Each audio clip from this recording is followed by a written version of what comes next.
যার ব্রেন পচে গেছে সে যদি এখন চিন্তা করে যে ভাই আমার ব্রেন তো শেষ, আফসোস, মন খারাপ, ব্রেন আরো পচতে থাকবে, তাহলে এই পচা ব্রেনকে পরিষ্কার করবো কি করে? অসাধারণ একটা বুদ্ধি আল্লাহ দিয়েছে। বিজ্ঞানীরা বলতেছে পচা ব্রেনকে সুস্থ করার জন্য প্রত্যেকদিন সকালে উঠে আয়নার দিকে তাকাইতে হবে, তাকায় বলতে হবে আমি খুব ভালো আছি, খুব ভালো আছি, খুব ভালো আছি, এরকম 5 বার বলবে। আমরা প্রত্যেক নামাজে প্রথম যখন ফজর শুরু করি প্রথম সূরাটা আমরা কি পড়ি? সূরা ফাতিহা। আলহামদুলিল্লাহ রাব্বিল আলামিন, আল্লাহ তোমার কাছে খুব শুকরিয়া, খুব ভালো আছি।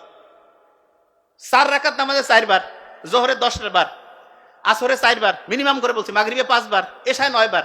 বিজ্ঞানীরা বলতেছে 5 বার বলো, আয়নার দিকে তাকায়। আমরা আল্লাহর দিকে তাকায় প্রত্যেক নামাজে প্রত্যেকবার বলতেছি আল্লাহ খুব ভালো আছি, খুব ভালো রাখছো তুমি। এবং এইটা যদি আমি মনে মনে বিশ্বাস করি, এবং যখন আল্লাহকে আমি বলছি এই কথা, এটা যদি আমি মনের মধ্যে বিশ্বাস করি এবং মুখে যা বলছি এটা আমার মনের মধ্যে আমি শতভাগ হচ্ছে একাগ্রতার সাথে চিন্তা করি, পচা ব্রেইন আস্তে আস্তে ভালো হইতে থাকবে। তার মানে যে কেউ যদি তার পচা ব্রেইনকে ভালো করতে চায় তাহলে তার প্রথম কাজ ঘুম থেকে উঠেই, এটা কিন্তু ধরবো ইম্পর্টেন্ট, ঘুম থেকে উঠে আলহামদুলিল্লাহ, শুকর আলহামদুলিল্লাহ, উঠেই তার সাথে একটা কাজ করতে হবে, ধরবো খুব ইম্পর্টেন্ট। সেটা কি? যে যে অবস্থায় আছে, কেউ শুয়ে থাকতে পারি, বসে থাকতে পারি, বুক ভরে শ্বাস নিতে হবে। যে ভাই শ্বাস নিলে ফির আবার কি লাভ? আমাদের যে মাথা থেকে শুরু করে গোটাল বডিটা, এটা চলে যেই জ্বালানি দিয়া, তার নাম হচ্ছে অক্সিজেন। 1 নম্বর অক্সিজেন হচ্ছে ওই যে গাড়ি চলার জন্য যেমন পেট্রোল ডিজেল লাগে, আমার গোটাল বডিটা এবং তার হেড অফিস ব্রেইন চলে হচ্ছে অক্সিজেন দিয়া।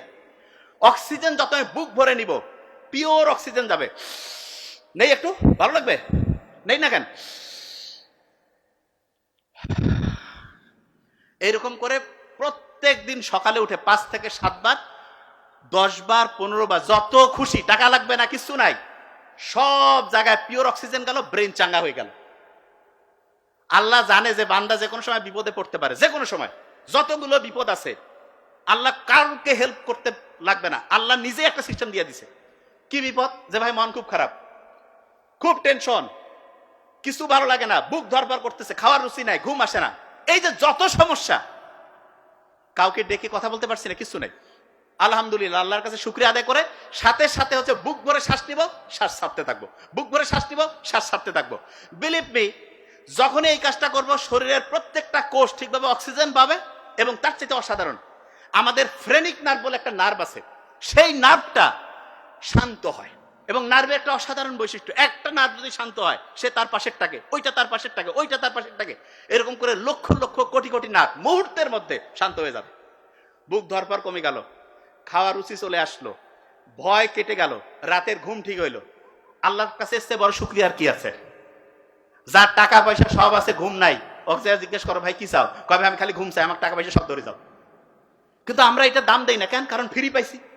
আল্লাহ সবচেয়ে দামি জিনিসগুলো আমাদের ফ্রি দিয়ে দিয়েছে। জাস্ট কাজটা কি? কাজটা হচ্ছে ওইটাকে সাইন্টিফিক্যালি আমাদের ব্যবহার করতে হবে। সকালে ঘুম থেকে উঠে শুকরিয়া আদায় করলাম, তারপরে কি করলাম? খুব সহজ কাজ, বুক ভরে শ্বাস নিলাম, ছাড়লাম। তারপরে দাঁত ব্রাশ করি না? আচ্ছা, বেশিরভাগ আমরা দাঁত ব্রাশ করি কোন হাত দিয়া? এই কথা বলি না কেন? কোন হাত? ডান হাত। ব্রেইনের ডানের সাথে ব্রেইনের বাম সাইডের একটা কানেকশন আছে, বামের সাথে ডানের, এই দুইটাই যদি স্ট্রং হয় খুব ভালো হয়। যে ভাই এটার কি? ওই যে মেসি যেমন বাঁ পা দিয়ে খুব ভালো খেলে, ক্রিস্টিয়ানো রোনালদো ডান পা দিয়ে না? আমাদের ব্রেইনের দুইটা সাইডে যদি স্ট্রং হয় খুব ভালো হবে। বুদ্ধিটা কি? বুদ্ধিটা হচ্ছে আমরা যখন এই মাথা আশ্রাই ডান হাত দিয়া, দাঁত ব্রাশ করি ডান হাত দিয়ে, এখন থেকে সকালবেলা যখন দাঁত ব্রাশ করবো, কালকে থেকে শুরু করা লাগবে। আজকে আমি সকালে আসার সময় এটা করছি, প্র্যাকটিস, ব্রেনটা অ্যাক্টিভ হয়ে যায়। কিরকম? বাম হাত দিয়ে দাঁত ব্রাশ করবো, যে বাহ কত সুন্দর। মাথায় যখন চুলটা আশ্রাবো, বাম হাত দিয়া। আমি যখন প্রথম বিছানা থেকে নামার সময় যখন পা ফেলবো, খেয়াল করতে হবে আমি ডান পা ফেললাম না বাম পা। যে ভাই এগুলো কি কোন? হ্যাঁ, ব্রেইনের অ্যাক্টিভিটি বাড়তে থাকবে। ছোট্ট ছোট্ট কাজ, রকেট সায়েন্স না, কিন্তু লাইফ চেঞ্জ করে দিবে ইনশাল্লাহ। এবং আব্বা আম্মার সাথে দেখা সাক্ষাৎ, যারা একই জায়গায় থাকি, আব্বা আম্মার সাথে হচ্ছে সালাম দিব। এবং সবচেয়ে মজার ব্যাপার, আমি সবসময় বলি কি, আল্লাহ যা কিছু আমাদের জন্য ফরজ করছে, যা কিছু, প্রত্যেকটা হচ্ছে আমাদের নিজেদের লাভ। কিরকম?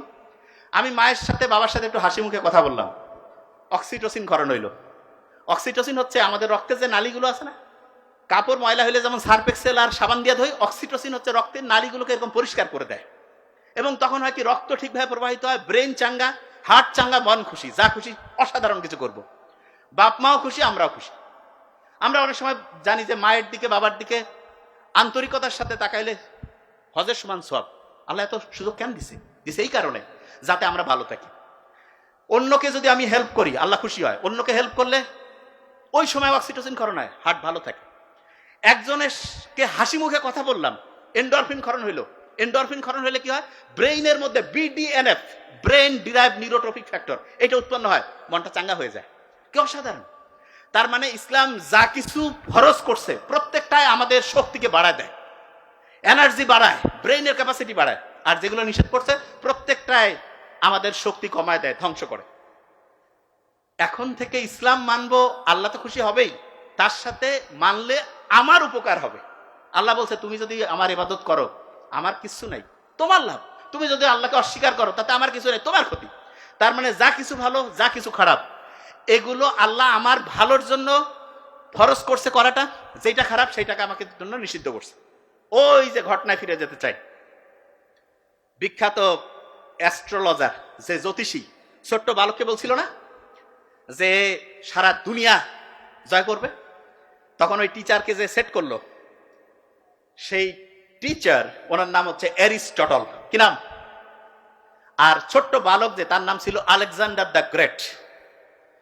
ওই টিচার তাকে 3টা বুদ্ধি দিছে। তার মধ্যে প্রথম যেটা, সেটা বলছে যে শত্রুকে কখনো ছোট করে দেখবা না, শত্রুকে কখনো খুব বড় করে ভয় পাবা না। এটা ফার্স্ট লেসন ছিল। ওর বাবা যখন মারা যায়, আলেকজান্ডার দ্য গ্রেট সব আশেপাশের জনকে ডাকছে, ডেকে বলছে যে কি করা যায়। বলছে যে আমরা আত্মসমর্পণ করব। ওরা বলছে এগুলো সব ডিলিট করো, আশেপাশে রাজ্য যা আছে সব অ্যাটাক করো, সব অ্যাটাক করতে হবে, এবং যারা এটার বিরোধিতা করবে ডিলিট, সব সেন্স অ্যাটাক করবে। যখন পারস্যের যে সম্রাট, তার নাম হচ্ছে দারিউস, ও বলছে ছোট্ট বালকর বাবে বাইনি কি করবে, ও এই কিচ্ছু না। কিন্তু ওই এমন সাহসিকতার সাথে অ্যাটাক করছে, গোটাল রাজ্য তছনছ করে জয় লাভ করে ফেলছে। জয়লাভ করার পরে অ্যারিস্টটল তাকে যে দ্বিতীয় শিক্ষা দিছিল সেটা সে কাজে লাগাইছে। দ্বিতীয় শিক্ষা কি? যা কিছু করবা সততার সাথে করবা, সব সময় সৎ থাকবা। যা কিছু ওই এলাকার ছিল সবগুলো সততার সাথে সে সবাইকে ভাগ করে দিছে। এই যে আমাদের যে নতুন বাংলাদেশ আসছে, সব যদি সততার সাথে হয় অসাধারণ হবে। আজ খোসর মাসর করে আগে ইতিহাস আবার আসবে, বারবার নতুন করে ইতিহাস হবে, মাঝখানে কষ্ট হবে। তো যে জিনিসটা বলছিলাম, সবাইকে যখন দিল, রাজ্যের সবাই তো মহা খুশি যে এরকম সৎ লোক, আমরা একজনের জীবন দিয়ে দিব। এরপরে উনি হচ্ছে যে একটার পর একটা রাজ্য দখল করা শুরু করলো। আমাদের এই পাক ভারত উপমহাদেশের এখানে আসার পরে তিনি এক ছোট্ট বলা যেতে পারে রাজার সাথে ফাইট করতে গিয়া উনি একটা ভুল করে ফেলছে। ভুলটা কি? অ্যারিস্টটল তাকে বলছিল যে কাউকে ছোট করে দেখবা না। তা চিন্তা করছে এত বড় বড় পারস্য হারাই ফেলছে, এরে কি করবে। তা এই ছোট্ট করে দেখতে গিয়া দেখছে যে ওই পুরু নামে যে রাজা, সে হচ্ছে যে এমন প্রতিরোধ করছে যে হেরেই যেতে ধরছিল। শেষে আলেকজান্ডারের অসাধারণ মস্তিষ্ককে কাজে লাগিয়ে সে হচ্ছে পুরুকে হারাই ফেলছে। হারার পরে পুরুর সাথে আলেকজান্ডার 1 to 1 পুরুকে বলতেছে যে তুমি তো আমার খুব খোসর মসর করছো, আর কি চাও তুমি আমার কাছে, কেমন ব্যবহার চাও? তা আলেকজান্ডারের এই প্রশ্ন শুনে পুরু বলছে যে আমি একজন সম্রাট, আমি সম্রাটের মতোই ব্যবহার চাই। অ্যারিস্টটল তাকে তৃতীয় যে বুদ্ধিটা দিছিল যে মর্যাদা অনুসারে সম্মান করবা, মর্যাদা অনুসারে। তখন আলেকজান্ডার ওই কথাটা মনে করছে, ও মর্যাদা অনুসারে সম্মান করতে হবে। সাথে সাথে কি করছে, তাকে বলছে শুধু তোমার রাজ্য না, আশেপাশের কয়েকটা রাজ্যের তুমি কমান্ডার ইন চিফ, তুমি হচ্ছে এগুলো হচ্ছে দেখাশোনা করবা।